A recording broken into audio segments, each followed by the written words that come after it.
Super excited to have Denise here. Denise, when did you graduate? I remember. Beginning of August? It wasn't that long ago. Recently, it seemed Yeah, longer. July, July. Okay, yeah. Denise graduated from our program. She's already been doing some, great, amazing stuff. And this is her dog, Evo. Let That's me. actually Oh, is that your my other dog? older dog. Ah, Yeah, that's Abe. how old?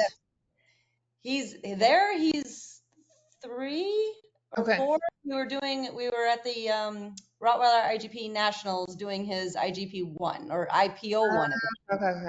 He'll Well, be 11 in November. here's Evo. This is Evo. And who's in your lap? And this is Pip. My Okay. He Um, was barking at the horses walking by, so I figured I better restrain him.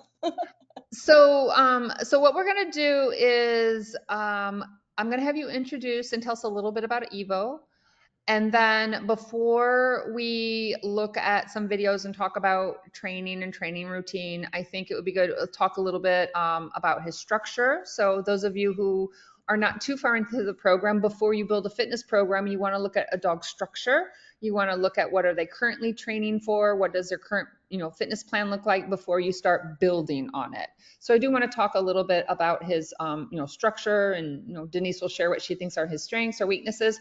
Do we have any other Rottweiler people here? Anybody else here have experience with Rottweilers? It's I I've seen a lot of Rottweilers that do not come from working lines, and I'm always like fascinated when I see these very athletic Rottweilers that just they have springs on their feet, and I'm always like super impressed. And they'll see how springy he can be. um, and again, as Denise is sharing, feel free to ask questions in the chat. But yeah, Denise, tell us a little bit about him, his age, what a little bit about his background, what you're doing with him, and then we'll talk a little bit about his structure, and then we'll look at some videos. Okay. Okay. He's now he's just over 2 years old. His birthday was in July. We're doing just IGP stuff. And I started looking into canine fitness things when he was about 6 or 7 months old.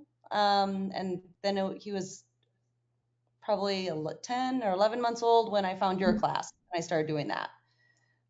So I was already looking into ways of making him, be as fit as he could be and reduce chances of injury. You see so many injuries with Mm, IGP dogs where they're jumping. Like one day they're jumping fine, then suddenly they're refusing or they're hitting, and so I'm like, I decided I want to get on top of it and make sure that I, I had him fit and healthy.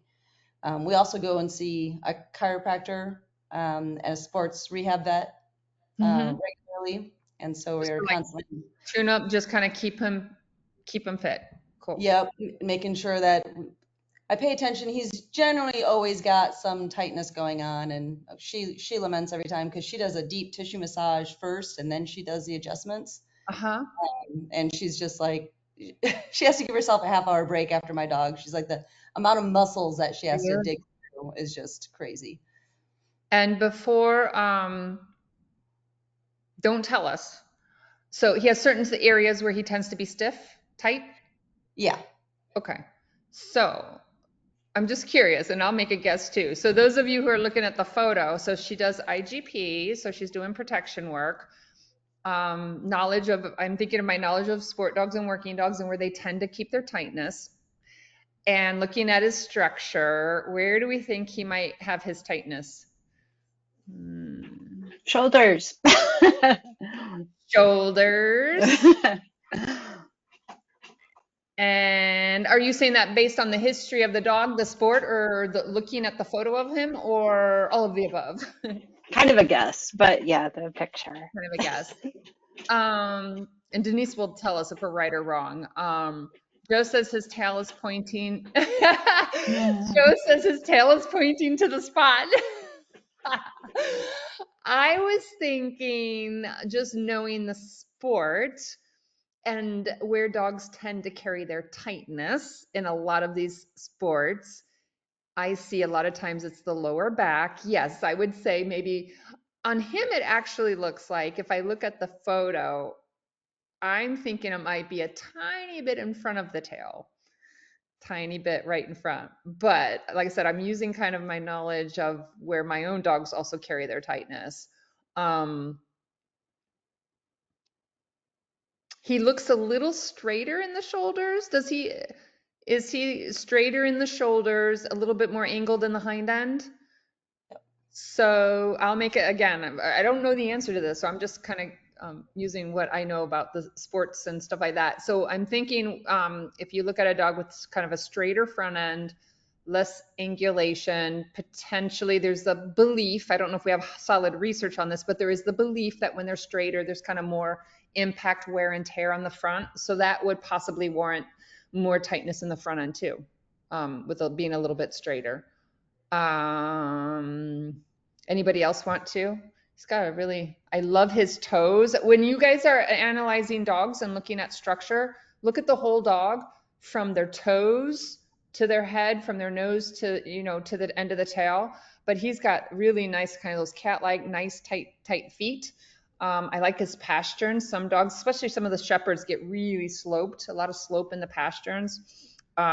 His front feet are a little bit in front of him, so it makes it look like maybe his pasterns are a little more angled, but his front feet ideally should be straight down below him. So if he was, the pasterns will be a little bit more, would be less angled. So I think he's got some nice structure there. But anybody else want to make a guess on where the tightness might be? All right, Denise, what is?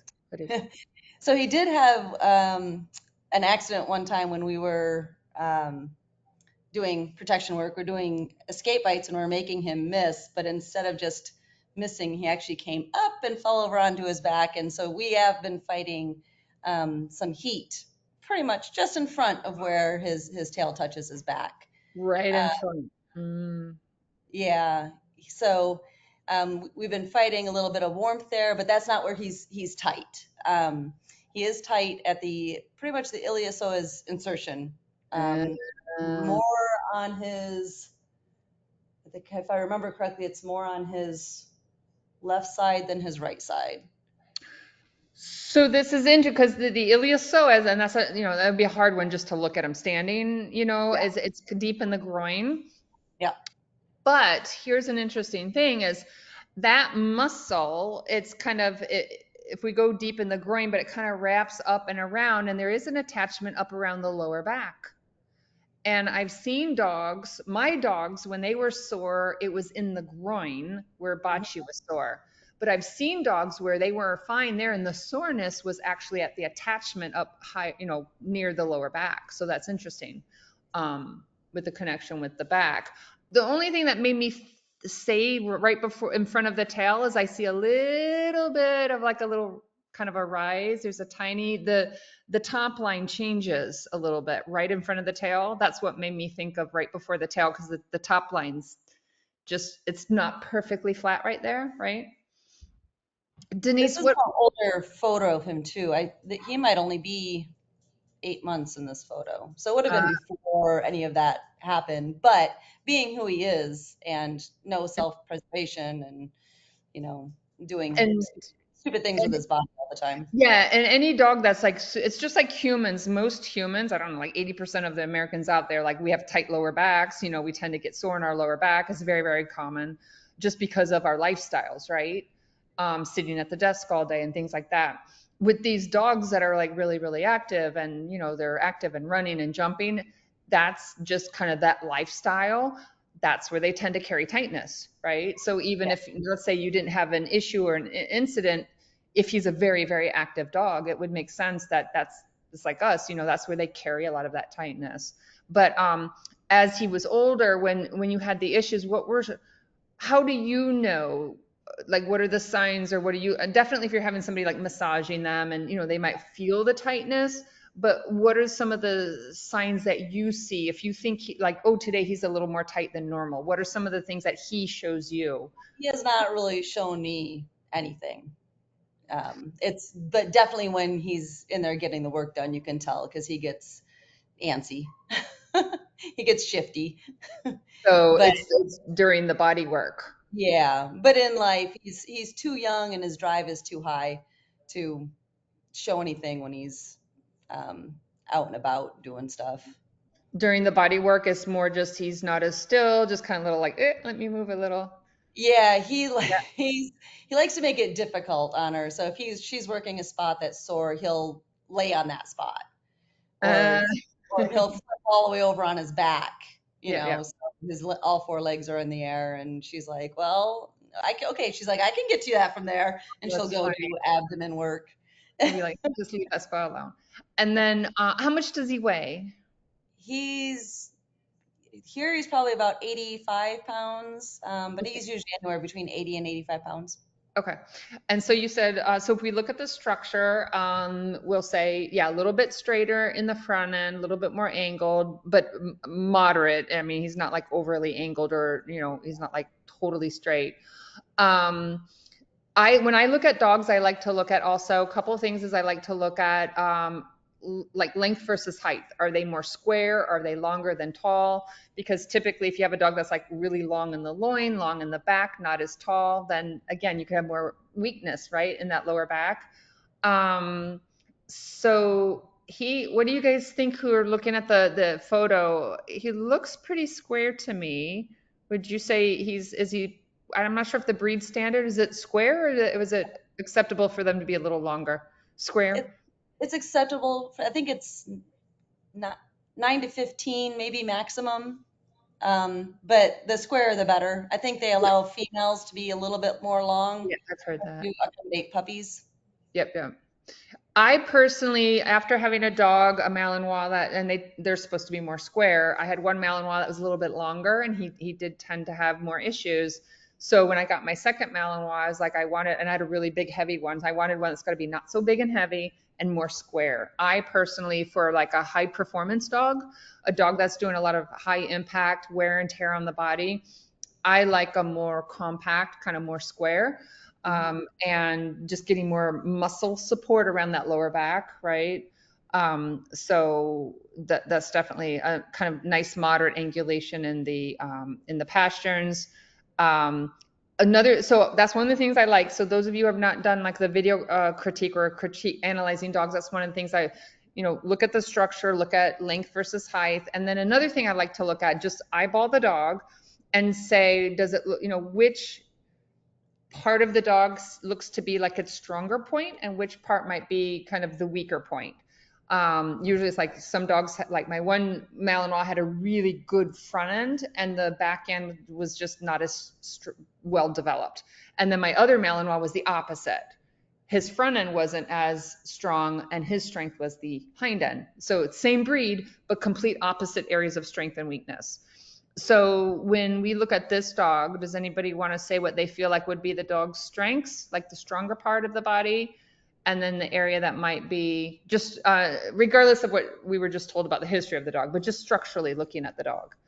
Um, the this is a tough one because when you think about the angulation, just when you think about muscle, and muscle tone is another thing to look at, right? The muscle mass and muscle tone.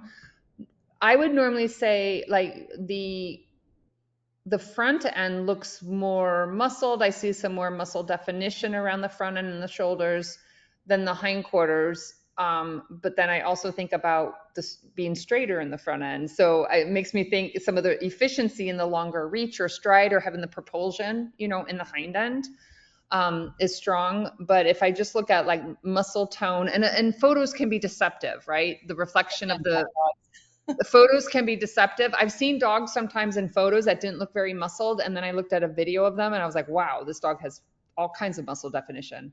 But Denise, what would you say as far as his, stronger points structurally and kind of weaker points? One of his weakest points that I'm always looking at and trying to figure out how to help is it's not super visible in this photo, Okay. but he has a little bit of a dip behind his withers. Okay. Okay. It's just slight. Like I said in this photo, I think when he has more weight on him, you can't see it as much. Okay. He's definitely, it's hard. Black dogs are really hard to photograph. Yeah. He's extremely muscled, especially in the rear. Okay. Um, yeah, More so you the photo could looks. almost like name his muscles. They're so Uh, defined. yeah, so the photo doesn't quite represent that. So, yeah. Yeah, and he was younger here, so it's Yeah, always yeah, something yeah. to keep in mind. Because he So, had, I've taken some photos of him between 8 months and a year, and he looks squishy, and now he's well, just let's ripped.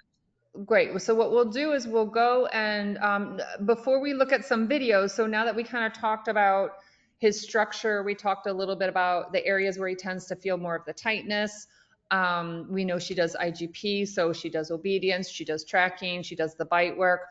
We're going to look at some exercise videos, and then Denise, will be interesting for you to talk a little bit about like, why that particular exercise, or when you think about what is it you're wanting to accomplish with a particular exercise, number one. And then number two, we can look at how is he doing in the exercise, right? And thinking about that in relation to the sport, but also how we just talked about his structure, right? And this will be interesting too, because we've got some videos taken at different periods of time so Mhm. that we can also see how he looks, structurally.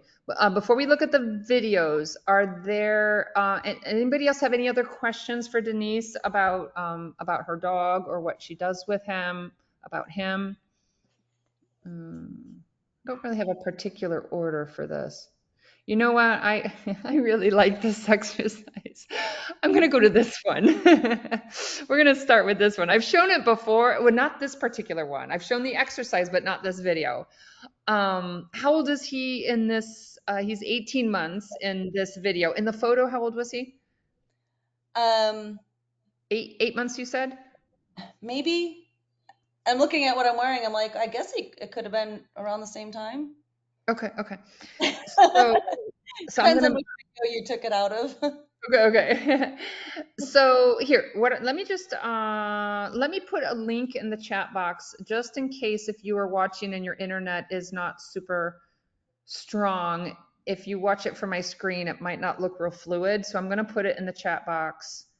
If you're only listening, she basically has like how high? She has 3 poles, like Cavaletti poles. They're about how high? 2 feet? Maybe, or 18 inches maybe. They're at the highest point on the blue cone Cavalettis. So And we got 3 Cavaletti poles at about 1.5 feet, probably. 1.5 feet. And she's doing these lateral jumping to the side. We're calling it this plyometric jumping.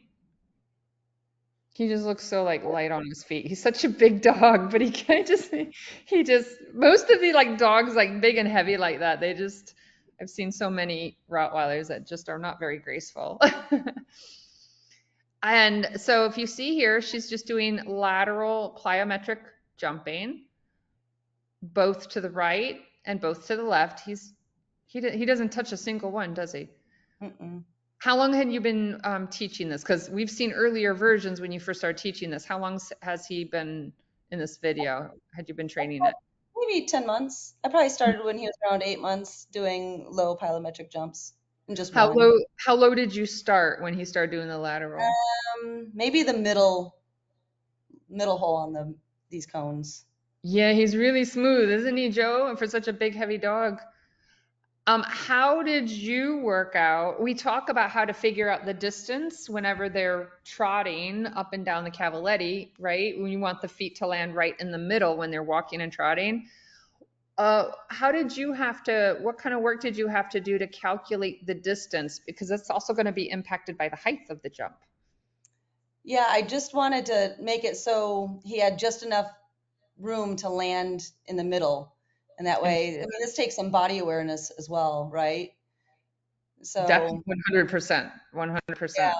if I wanted him to always land horizontally and not decide to start jumping straight over, I had to make sure that he only had a certain amount of room to like Yep, basically, and he doesn't have to adjust himself either. So he lands and he's able to take off and land and take off yep, and yep. land without having to move. Yeah, yeah, yeah. Because you can see if you had a little bit too much distance, he might get more at an angle, right? Because he's going to try Yeah. to angle forward. Um, if they're too close, he may start hitting the jump, right? So a lot of people ask that when you're doing Cavaletti and doing activities like, how do you know the distance? And I know a lot of people that will teach like calculations, like you measure to this and you do half, or you go up to this point. And I'm like, there's a lot of variables. You're looking at the angulation of the dog, the length of bone of the dog, right? You're looking at the power of them getting off the ground and the propulsion. So you might be able to, do those formulas that people will use, but I wouldn't, I would still eyeball it and say, okay, is he a little too tight? Is he, if they're knocking it, it needs to be lower.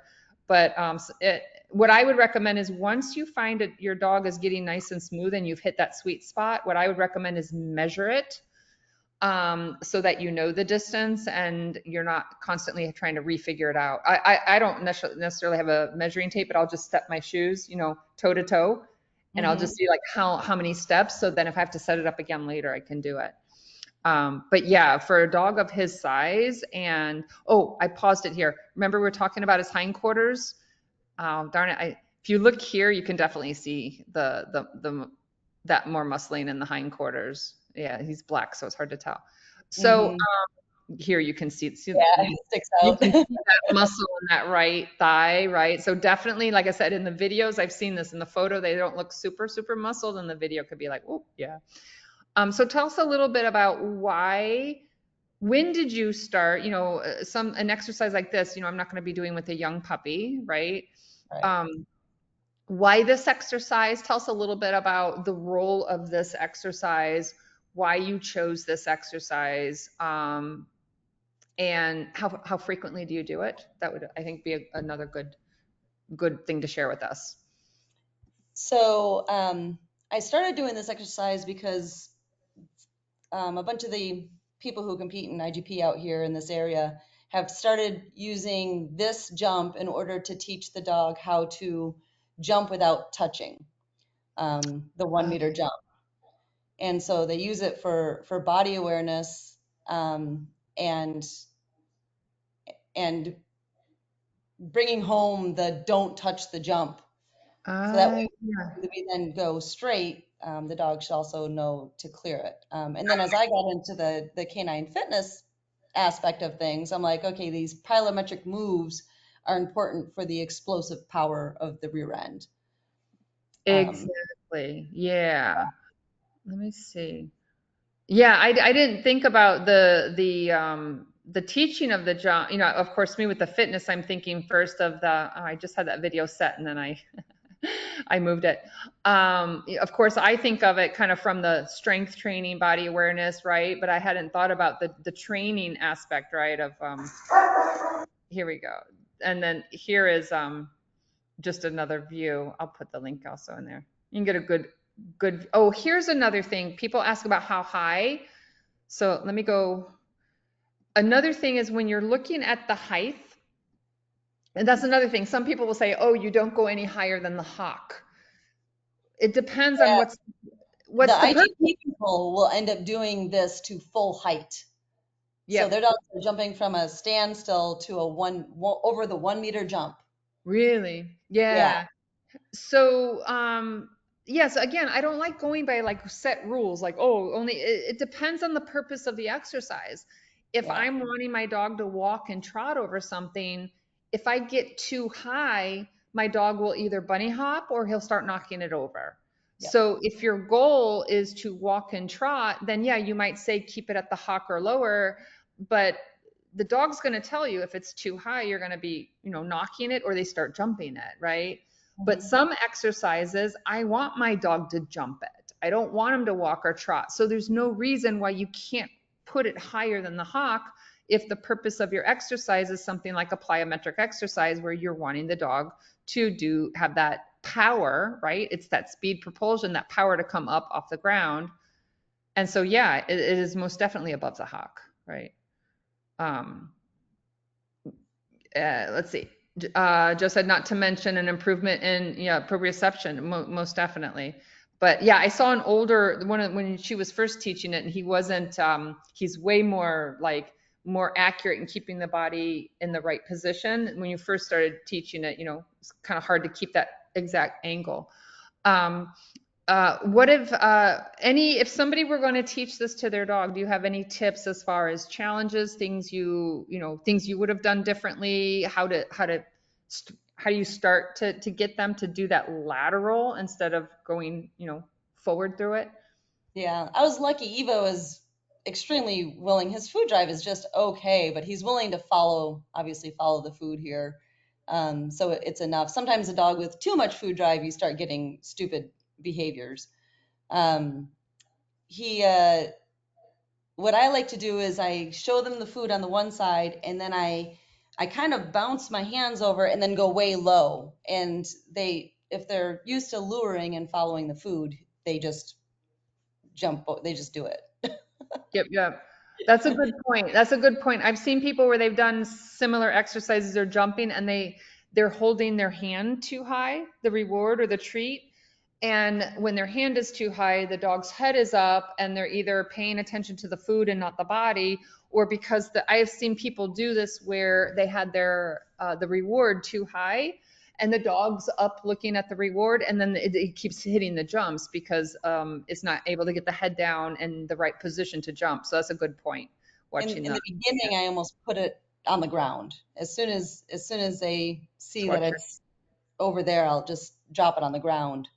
But Yeah. he's to a point where he understands the Yep. job. See her hand position. Yeah. I've seen a lot of people where they've done kind of similar things and their hand is probably, and this got them into trouble. Their hand was probably almost a foot higher where your I have to hand go is really low on because you're the bending over. Yeah. like, Um, did you feel like did you feel like you saw a difference in his kind of agility over the jump, his awareness, getting the feet up off, not hitting? Did you think that carried over to your training and oh, we to have a lot of fun with plyometric jumping. He'll do a lateral jump like this over an agility tunnel. uh-huh. So, and he knows not to touch. He just springs So it over. definitely carried over. So over time, I just kind of find other things to jump over and we do Yep. it. Awesome. Let's see. I will say that I have one of my clients' friends was doing the plyometric jumping. She was using cavalettis like these, and they're a Uh-huh. little bit too short. So make sure that your jumps are long enough for the body. Because her Doberman was doing it over these Oh. jack cavalettis, and his rear end hit the jacks, and it made it pop up and hit him. And then he was deciding that he did not want to do plyometric jumping anymore. That's a good point. You need enough length and distance, right? So Yeah. this video, okay, this one you have a couple different exercises. You've got the lateral plyometric jump. We got the cavaletti. I'm going to put the link in the chat box in just a second, but I just want to point out that there's different exercises here. So I will kind of call out the timestamp. So if people want to follow along. Again, if you have any questions for Denise, please ask. I'll put that link in the chat box. Okay, we already saw this one. So let's talk a little bit about your little cavaletti, this right here. These are interesting because they look different. So share a little bit about what this exercise is, why you're doing it, and how you've seen this kind of change over time with your training. So I think the trotting cavalettis are super important for sport dogs, IGP dogs. I've heard some people be like, "Oh, why are you doing these? The dog's healing is with next to you with the head up, and so Yeah. you should be practicing that." I'm like, "Yeah, but the whole thing we're trying to do is fight imbalances." And so I like the trotting cavalettis because again, it teaches body awareness, um, where to place their feet. It encourages the trotting movement. You can encourage reach and drive. You can also go a little bit higher and really start building up some of these smaller supporting muscles. The triceps, and the glutes, or the quads. The You know, quads. having to pick their feet up, and then also core work. Um, I don't know. Trotting cavalettis for me are like most And important. and also a while back we were looking at the muscles along the spine, right? Yeah. So yeah, so we know that in the stabilizing muscles and when the dog is trotting over things like this and doing a reaching, and this is a hard muscle group to kind of really target, is these muscles, all along the top line. And these types of exercises, in addition to working the stabilizing muscles like lower down, like, shoulders down and the core, but you're also working the top line. Mm-hmm. And like I said, that can be a tough area to think about. Well, how do we target the hindquarters? Let's do squats, or let's do lunges, plyometric jumping. But these types of things also will help along the top line, and we need a nice strong top line. The distance, the height and the distance. So actually, if you look here, it's about hawk height. As far as the height, the distance, he's landing looks like right in the middle. Have you played around with the distance? Sometimes short, sometimes long. Yeah, I try to, so I'll do one of two things. I'll either lengthen it from here so he has to really stretch more, or I'll keep it the same distance apart, but I'll make him pick his feet up higher. So I play with both of those. Yeah, and that's another thing where people say, like, oh, what's the set distance? Again, ideally you want your dog trotting with the feet landing right in the middle, but again, what's your purpose? So you might have a dog that tends to be, real bulky, muscled up and tight, and your goal of the cavaletti may be over time, you slowly start to make them, a wider step, a wider step, a wider step. So you're wanting to extend that reach gradually. So yeah, typically we want them to land in the middle, but there may be a reason why over time it's like, what, I want to actually start increasing the distance and pushing the dog so we get more, really getting a bigger reach. And then also you could potentially bring them so tight in that you might even get some rounding, right? Football So stepping. yeah, and the height is a good point. And so Dr. Kepler talks about when we look at some of the imbalances, right, from say the top line and underneath is kind of like that cat cow exercise, right? You kind of arch your back and then invert it, and so you could almost replicate some different movements. Like if you have it tighter and they're slow, closer up, the dog may be rounding more, and then you may have more of an extension exercise. So again, you're working those muscles differently depending on if it's tight and close together or whether you're going to spread them out wider. I have also done different heights, so they're not all the same height. When I want to have him pay more attention, so more body awareness. Yeah, I like to do that. You wouldn't start with that. First, I like when I'm introducing it to just do it very consistent, nice and equally spaced. But I like to do that too. You can change the different heights so the dog has to really pay attention. And the other thing I like to do is I'll make them all like zigzagged. And Yeah, so I'll have like one end of the pole is like 6 inches apart, and then the opposite end, they're like 10 inches. And it's like, what's that? The little Tinker Toys? Is that where? pickup sticks is what my Pickup sports. like a Yeah, pickup sticks, yeah. yeah, that's So what my calls yeah, them. so sometimes I like to do that, and there's like no rhyme or reason, right? And Yep, you just kind of mix it up, and the dog has that, really pay attention. So yep. there's some really cool stuff that you can do with the cavaletti. Um, and any other reasons for like why you would choose this exercise? And we forgot to mention, how frequently are you doing these exercises? I think my goal is to do cavalettis at least twice a week. Mhm. I think my sports med vet would actually like to see me do them more often. She's a More. big fan You could do it of more. cavalettis as well. Uh-huh. And what about the plyometric, the lateral jumps? How often do you do that? I think also for my dogs twice a week because they are already very muscular. And so what I need to focus on more is cardio. Cardio. Okay. So we are at the 1 minute. If you are using the link on your own that I put in the chat box, we're at the 1 minute and 24 second mark. And so I have a question for you. I was wondering about this. I do a lot of hand targeting, and you have a target stick. I've been playing with a bunch of different things to see Uh-huh. what works. And And what are your thoughts with the hand versus target stick? I end up using my hand because I just fill my hand with food and I can get them to hold position longer by just giving them one kibble at a time in position versus Yes. versus a target stick. I didn't have the patience to teach him to keep his nose on it longer. That's a good point. Yeah, because if you want to hold the stretch, like hold it longer, yeah, Yeah. yeah. Um, and tell us a little bit about why did you pick this exercise?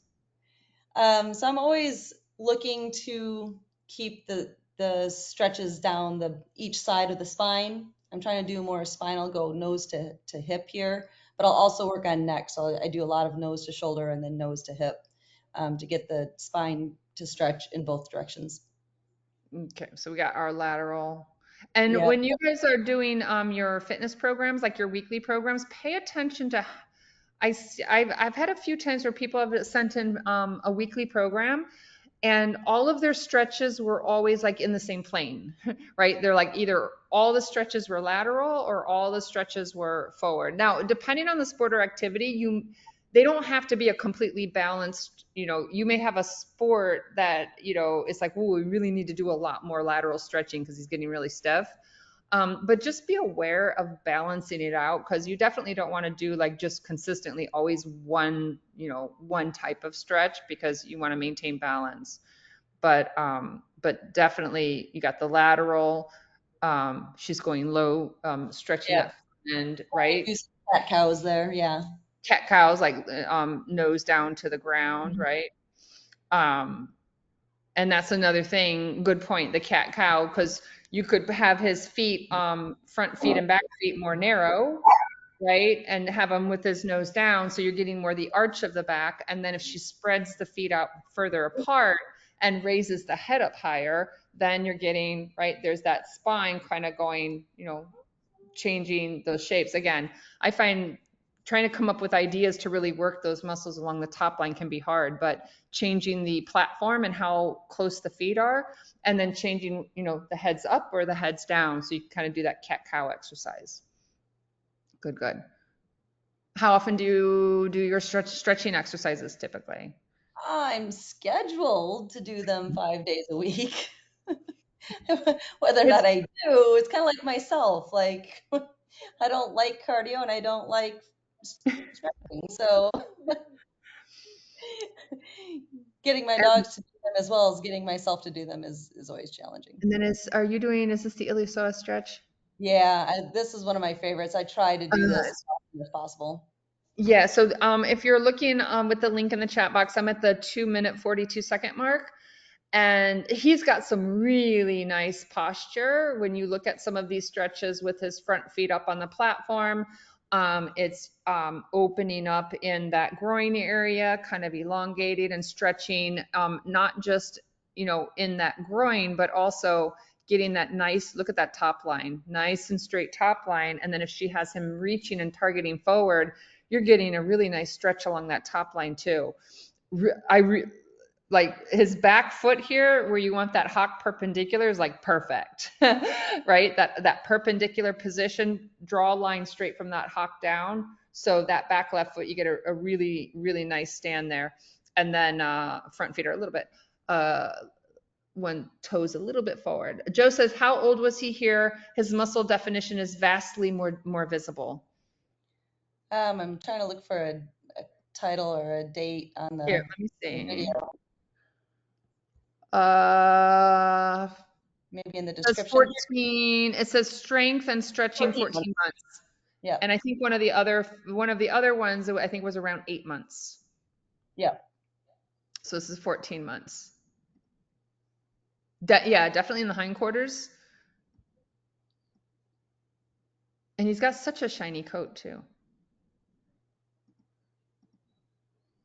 Really nice. So look at the position. The front right foot is a little bit forward, but like really nice position, really nice top line. And you see what she's doing when he's targeting. You see how he maintains that straight top line. It goes, between the ears right down here. Really nice. A lot of times I see when people do this, they'll have a nice straight top line, but then the head's too high up. And so the idea is if he's going to be stretching forward, you want, just like you want that line to just come right on down between the ears. So that's a really nice one. And you can do these exercises, you know, you can build up to doing some basic dynamic stretching, you know, 4 days, 5 days a week. I like to do, if I have to target stretching, you know, if I can only do it a couple times a week, I like to make sure when my dog is working his hardest that the stretches are like within 24 hours after those days, because not only am I stretching, but it's a nice way to assess and just double check, is there any tightness, any soreness. Have you noticed changes in your dog on like things that might be different whenever he's more flexible, less flexible days that, you know, after a hard day of training? Do you see differences in how he performs this? Not yet. I have a Yeah. feeling it's, you know, due to age. He's pretty Some pretty of solid. the Yeah, some of the things that you might see, depending if the dog is either fatiguing, if you know, if you have a platform maybe too high or you're putting on an unstable surface. For stretching, I like a solid surface so you're not engaging all the stabilizing muscles, right, contracting. But one thing to watch for this is if they're shifting their feet a lot, if they're moving their feet a lot, you want them to take those feet and just plant them, right? You see his back feet, they're just planted. He's stretching forward, he's not moving those back feet. And that takes, you know, to get this kind of posture and have them hold it, it looks simple, but it's not to teach it. To maintain that posture and not be all shifty and moving the feet. It's not an easy thing if you try to. The other thing I want to point out, this is what some people comment, is how high of a platform or how high is too high. So you see how his front feet are dropping, you know, kind of nicely right below his shoulder. The front feet are a little tiny bit forward, but as he stretches forward, he'll move into a, you know, good position. He's leaning back a little bit here, but you'll see whenever he's leaning forward, right, and he's doing the target, he gets right over those feet. If you get too high, it's going to be hard for the dog to get into that nice position with the front feet dropping straight below the shoulder. So I think this is a really good height for him. I would be, you know, careful not to get too much higher, because I think what's going to happen is if she starts to get too high, it's going to be harder. His front feet will be kind of more in front of him. He's not going to be able to have that nice drop and bring those feet underneath him. So that is another thing that some people kind of, it's like, how do you know? Like, what height? The higher it is, the more he's going to engage the hindquarters. But know that if you get too high, it's going to be harder for them to maintain that nice alignment in the front end. But I thought that's a really, really nice posture there. You can see there when he starts to lean forward and he gets the shoulders right over the front, that's where you want. And it looks like in some of it looks like his front feet are a little bit farther forward. It's only because he's shifting his weight back as he's looking at you. But once he gets into position, he brings that shoulder right over the front, which is really, really nice. He's so cute. He's the best. Cool. Let's see. Questions. Anybody have questions? I had another question. Let me see. Do you have a video? You were doing the tuck sit and the rock back sit. Yeah, that's probably on my other user, because this is on my personal YouTube page, and then I Yeah. started the Canine Pinnacle Performance page, and I think that video is on the other. Yeah. So And that one is current. what's that? And that one's current. That was like from yesterday. This one right here? No, the one of him doing his sit stands and Okay. So in the, I don't have a video of the rock back, but I was going to ask you this. So typically I teach the tuck sit, like the front feet stay planted and the back end kicks out behind, right? They're standing. They go from a stand to a sit. The front feet do not move. It's the back feet that tuck up underneath, right? So we call that a tuck sit. Another way to do is the rock back sit. And in the rock back, that's exactly what they're doing. They're kind of rocking back when they go into the sit and they're moving those front feet. So I know you teach both, right? Yeah. Yeah. I do the So, tuck sit and kickback stand is for our competition for sure. okay, okay. But in order for us to have balance, I also teach the rock back and the spring forward. And that's strictly for canine fitness reasons. For balancing out. Yeah. Perfect. I was going to ask your rationale Yeah. for, And I actually renamed them. So I'll tell them to squat, which means go back into a sit, and thrust, which means pop forward into a stand. So I'm glad you mentioned that. So you teach it, that's a good point. You teach it as two completely different behaviors. yeah. And this is perfect for those of you that are starting to teach these behaviors and they've already been doing it like the old way for years. And maybe, you know, like when I first started fitness, I wasn't paying attention to any of this. And so my dog would be like moving his feet around or going into a down on the hip on the side, right? And so if you didn't teach this from like 8 weeks old, and your dog has already developed some habits of downing on the hip and downing on the side or rocking back into the sit, definitely treating it as if it's a completely different behavior, give it a completely different name. So my Doberman was really bad because I didn't know this when I was, you know, I didn't know any of this when I started training her. My Doberman, her down was always on her hip and sloppy. And so I had to basically reteach the down to get her into a nice Sphinx down. And I taught it different. I gave it a completely different name. So I called it a drop. So she had the down and then she had the drop. And I know a lot of people where they'll have, you know, it's like you're trying to reteach and retrain a behavior. So think of it as maybe not as retraining the sit, but just teach a second type of sit, a new A sit. whole behavior. Yeah.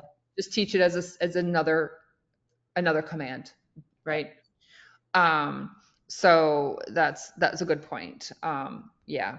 And that's a whole, I mean, it's still not easy, you know, completely training a brand new behavior, but it's going to be less confusing for the dog than trying to say sit and you're not rewarding it. And they're like, well, mom, you told me to sit. This is what I've been doing for the last 5 years.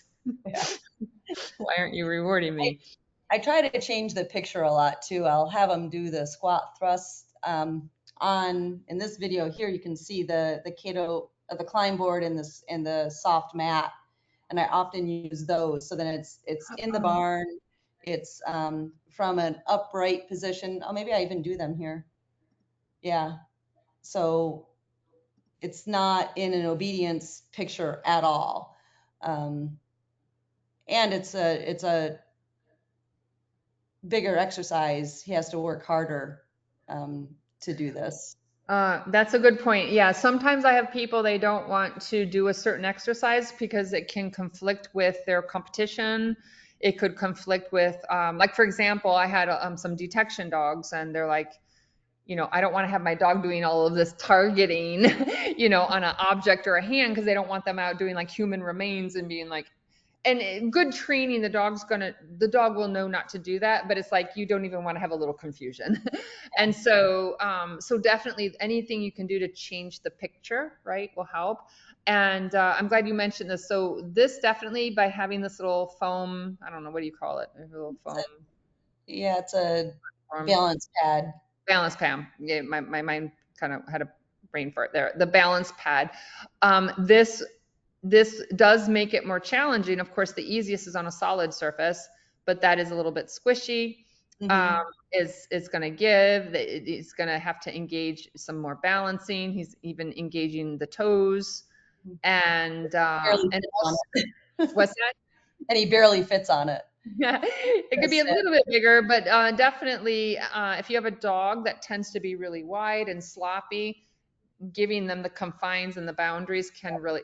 Bachi was really bad when I was retraining him when he had after he had his injury, his iliopsoas injury, and he was like super sloppy and legs all floppy.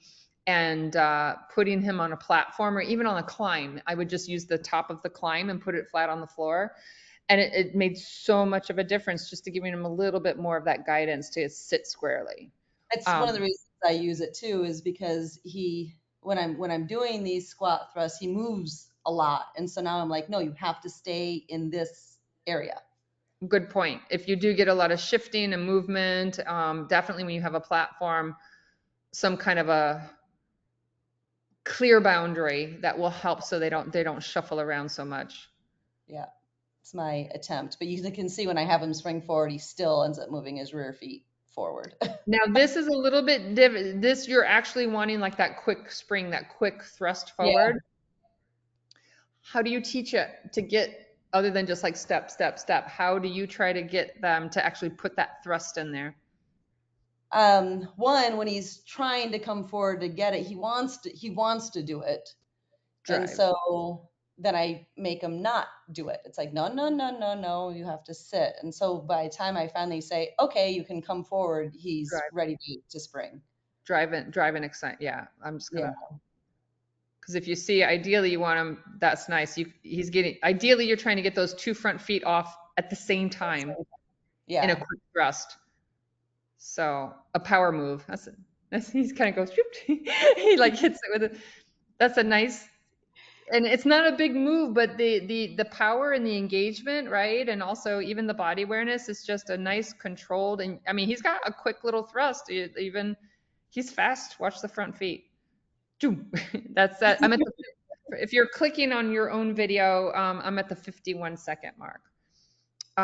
So what made you choose, why, there's so many, that's another thing. People are like, which exercise should I use for which, which goal? There's a lot of different ways you can engage muscles. Why did you pick this particular exercise? Well, I love the plyometric exercises just for building that explosive power, which they need to get over the 1 meter jump and to launch themselves to the top of the 6 foot A-frame. And this lateral moves are nice, but that's working one side at a time, whereas this is working the forward plyometric motion. Excellent point. So we've got the balance, we've got the lateral plyometric kind of thrust sideways, and then now we have the thrust forward. Very Yeah. cool. And let me see, we have, was there another, we did the thrust, was that the last exercise on here? Yeah. Might have been. Okay. Cool. So I wanted to pull up like kind of how we put it out in a weekly program and have you just share a little bit about how you think about balancing it across the week. Before I do that, anybody have any questions about the exercises or the videos? Any questions for Denise?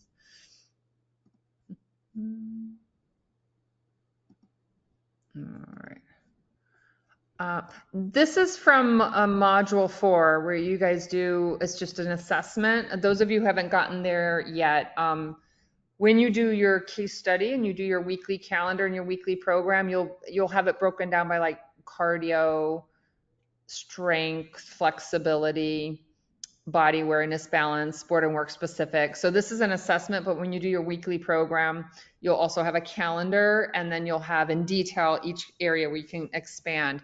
But this was for you did your journal. You made your own little journal. What was, this was for your workshop you did, right? Yeah. Yeah. I made an actual physical book Oh, for nice. people to fill out and a keep cool track of book. what they're doing. So you got multiple weeks in there. Yeah, it's a month's worth. Oh, I didn't realize you had an actual hard copy of it. Oh. Yeah. So then it comes with those pages. You got a Yeah, whole month in there. Oh, that's very cool. and then places to put all the things Ah, that you nice. do. And so all of the participants in the workshop got that. Yeah. Really nice. So this is her her little fitness journal, and we'll talk in a couple minutes about the actual seminar. So we got during the workshop, you taught them and you did a gait analysis, which is our module 2 video critique and elite canine athlete. You do the gait analysis, you do a structural analysis. And we did it all together. So we'd together. and we'd have one person write down for the person whose dog was getting evaluated. Yeah. And yeah, so each person got there and we talked about it all as a group. So they kind of partnered up and then one person would have the dog out and the other person would write the notes for them? Yep. Oh, very cool. Top line, rear angulation. How many people were at the workshop working I spots? limiting it to 5, and I ended up having 4. Okay, cool. So you can, I really like this. So you get a nice little booklet. You do the first week plan together, and they get a whole uh, booklet for the whole month. Very cool. So here is our weekly planner. So you can see where it's broken down by cardio, body awareness, strength, flexibility. We got our sport specific. There's an area for notes. And then, oh, you got temperature, the date, the time, the temperature, humidity, which is important for looking at data across time, right? And then these are the categories in the template we give you. We got the similar, the reps and the sets and the duration. So these, and then we have one for each cardio, right? Cardio Yeah. detail, and then you have multiple pages. So Yeah. tell us a little bit. Well, let's go look at the week, kind of the week overview. How, when you're looking at, okay, how am I going to map out my weekly program?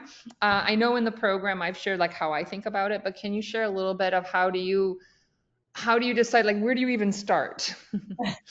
Well, because IGP is my sport and we've got 3 phases, I start by putting in my day. And usually, most people who are working with a club or a helper are pretty set when they do their protection work. Yep, yep.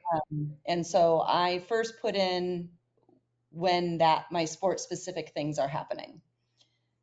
So I track on Mondays and Thursdays. I do obedience with the club aspect of things on Mondays and Saturdays, and then I track, and then I do protection on Monday and Thursday. Track on Thursday and Saturday. So Yeah, I busy do, week already.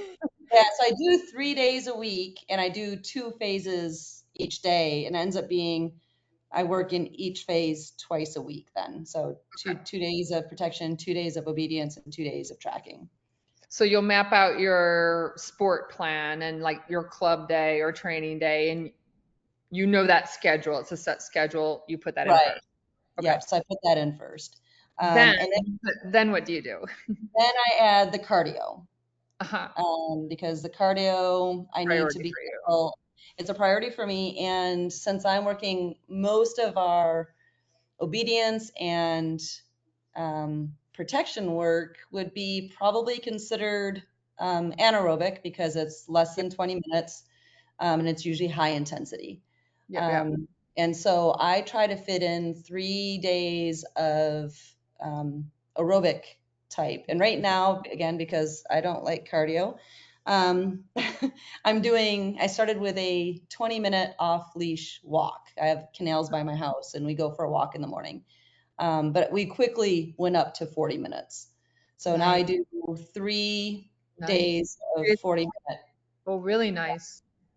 And it's off leash with other dogs. So I take the 2 Rottweilers and the 1 Papillon, and Oh, we wow. go for about a 2-mile walk now in the morning. Yep, and they're active and they're off leash. That's Yep. nice because it's to me, I find I like cardio, but I find it's the hardest one to schedule because it can be the most time consuming, Yeah. And they're right? definitely, depending on the heat too, because we're still getting Oh, hot that's true. days. Um, that's how I ended up bringing it along, is because after 20 minutes, I'm like, okay, no, you guys aren't hardly, you are panting, but you're not as Push tired them. as you were. So we'll go another 5 minutes, which actually adds 10 minutes because I just Yep, tack yep. on 5 minutes in the one Ah, direction. both directions, yeah. Yeah. And so they're definitely, by the time we get back though, their tongues are the Rottweilers. So their tongues are wide and scooped and they're seeking shade. And we come Good. inside the house, air conditioning afterwards, and get some water. And I fill out the journal Nice. and I do the Apple Watch. I do an outdoor walk. So it records everything for me. Yeah. It's my walk. They go a lot further because they go ahead and they go Yep, behind. yep.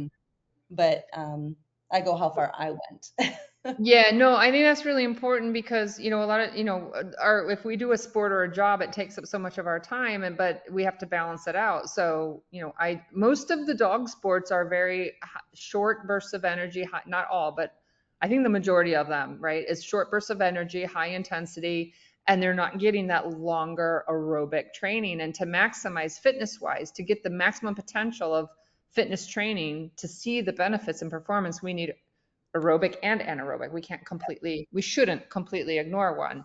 Um, when you started building that longer distance endurance, cardio endurance, and aerobic capacity, did you see that affecting or bleeding over into other areas of how he was doing, in the sport, other exercises, stamina, what did you see when because the sport is not, that kind of cardio. Right. So Well, for people who know the sport and know Rottweilers, I think, so I had a helper come in and was doing a workshop, and they were in the shade, but I think it was 85 or 90 degrees, and he had him bark for a solid 2 minutes. I think it was 160 barks. wow. So you saw that endurance carrying over. Yeah, and he did not falter. He did not stop Wow. for a breath. He did not need, and the helper was completely neutral, like just Wow. sitting at the picnic table. And And he had that the stamina and the endurance. Yeah, yeah. No, that's a nice example. Yeah, because a lot of people might, if you just focus on the sport, you wouldn't think, I should be taking my dog out for 40-minute cardio activities 3 days a week. But if you balance it out, I try to tell people it will help, even though the sport doesn't do that. When you build that cardio capacity, undoubtedly it's going to affect the other areas of your work. yeah, Very cool. Um, let's see. Think that's the last question I had here regarding. Oh, okay. So you do schedule in your set schedule. Every whatever day you're doing your, club training protection. Then you focused on your most important thing for your dog, is the cardio. So you scheduled that next. yeah. So that's your get your club, get your cardio, and then how would you kind of balance out other exercises or your stretching or things like that? How would you Yeah, think about so those? Tuesday is the day that he sees his sports rehab vet chiropractic work, and so that's his off day. We Tuesday do, off. yeah. I in fact on my in my journal I put a line through it. It's like, no, I am not going to do anything those days. Although I don't put a line through flexibility in case I decide to want to do it. I try to Okay. do flexibility at least 5 days a week. It's the second most important thing. Having a Rottweiler again who's naturally muscled, you can imagine that then they are naturally less Yeah. flexible. Yeah. Yeah.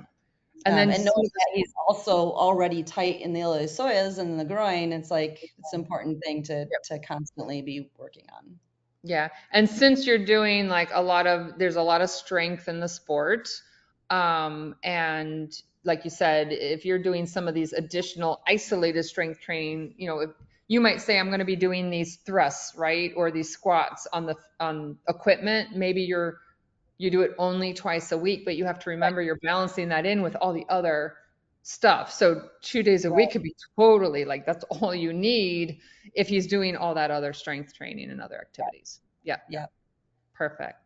Yeah. Um, Body awareness and plyometric or strength type exercises we tend to do twice or I'll do 2 times the plyometric jumping. But then I might do a different strength exercise twice. So I do Cavalettes, which falls under street strength and body awareness. and body awareness. Yeah, So those I also do like 2 days a week. So I end up doing strength and body awareness 4 times a week, but each exercise is only twice. If yeah, that makes yeah. So it gets hard to balance it. And so if you can do exercises where you can incorporate multiple things, with one exercise. So like if you're off leash and you're hiking and then it's like, oh, there's picnic. I would do this a lot. It'd be like, there's a picnic bench. Let's go do our squats over at the picnic bench. And then you can kind of, you know, whenever you can kind of double up on stuff in an activity so you're not doubling up your training time but maximizing the efficiency. It gets hard, and then when you got multiple dogs to train and trying to balance the calendar with multiple dogs, I know it can get hard. But I would say at a minimum, yeah, you're going to get your training in, and then you have to know what is your weak spot. You don't want to keep ignoring your weak spot. So if we know our weak spot is stretching, then that's the next thing that goes on your calendar. If you know your dog's weak spot is the shoulder, That's the next thing to put, because if the other stuff gets pushed off and you can't do it, that's okay. But if you know there's that weak spot you need to do, Yeah. that I do the same thing. That's one of the first things I get on the calendar on the days that I know I can commit to it. Right. um, Right.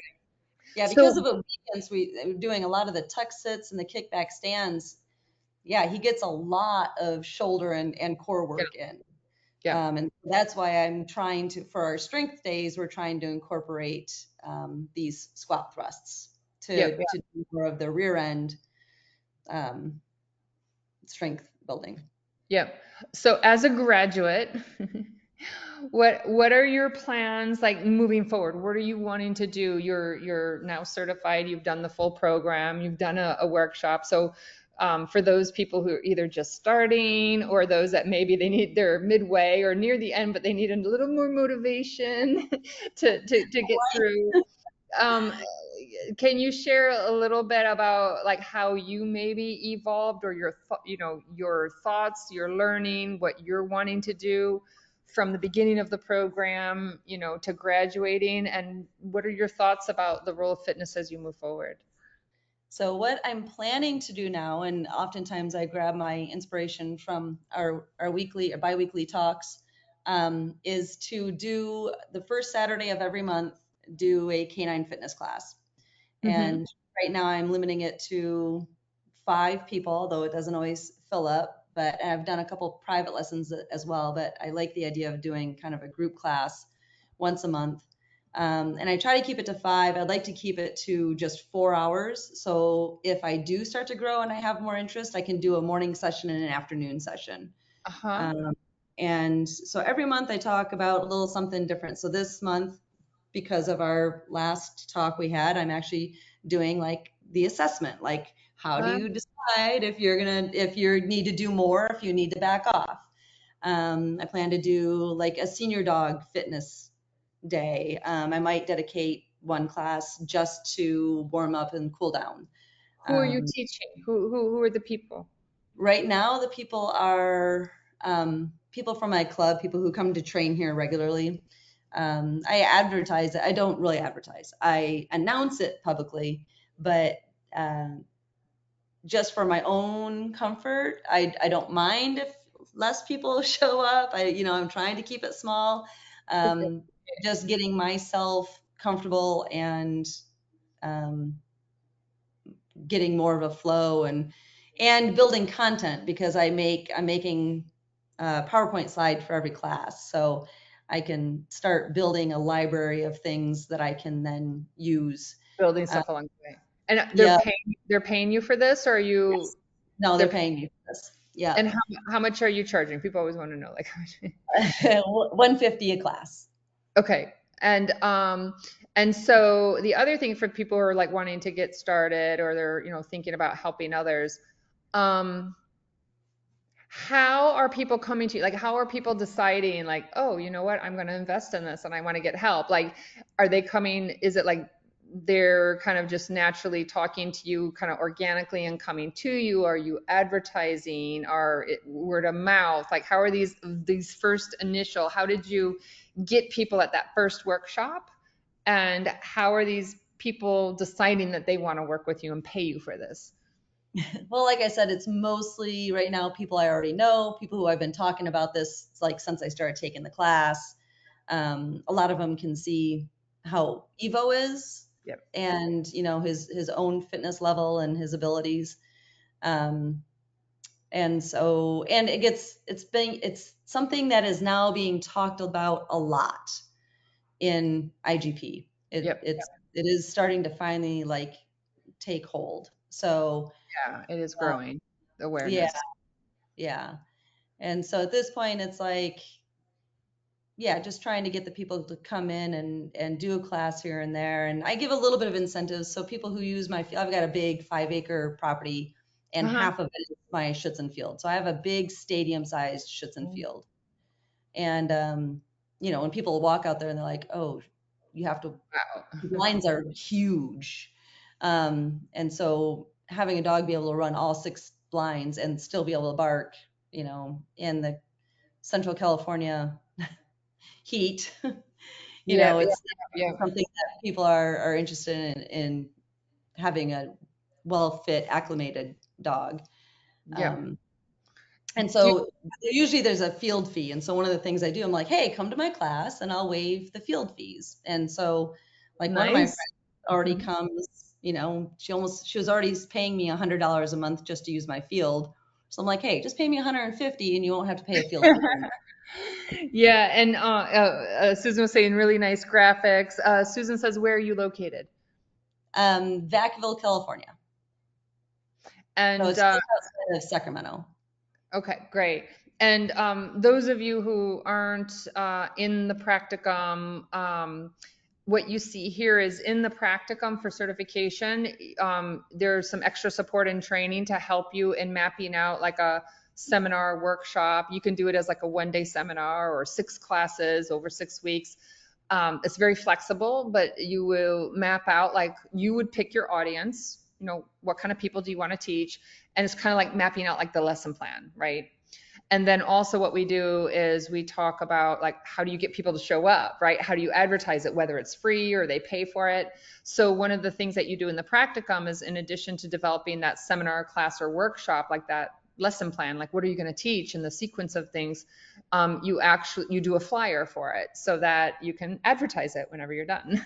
And we've had a lot of people, and that's how they got like their first fitness clients was they developed this in the practicum, and that was their first thing. I But did get feedback from, because we only had 4 people, we did limit it to, like, I am limiting it to just 5.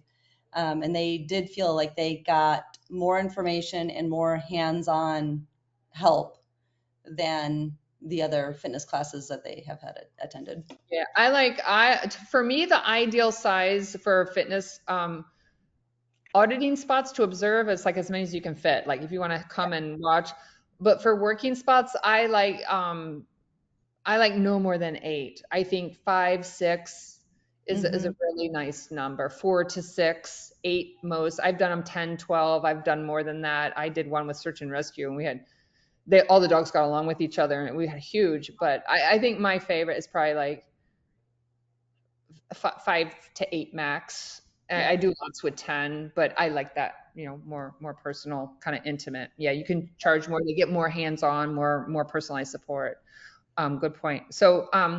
So I got 1 minute after, but before we leave, if there are any questions, I have one last thing for you, Denise, is those people that either are brand new to the program or people that are thinking that, they're at the entry point of, wanting to teach fitness.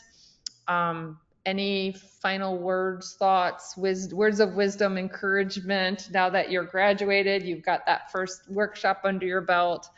You're seeing the impact on your own dog in competition, but any final comments you want to share? Just keep plugging along. I know that I was not really good at being consistent in the work, but when I had the time, I sat down and would, bang something out and just kept working at it. And I think from beginning of signing up, I think I signed up for last year for when it started in April.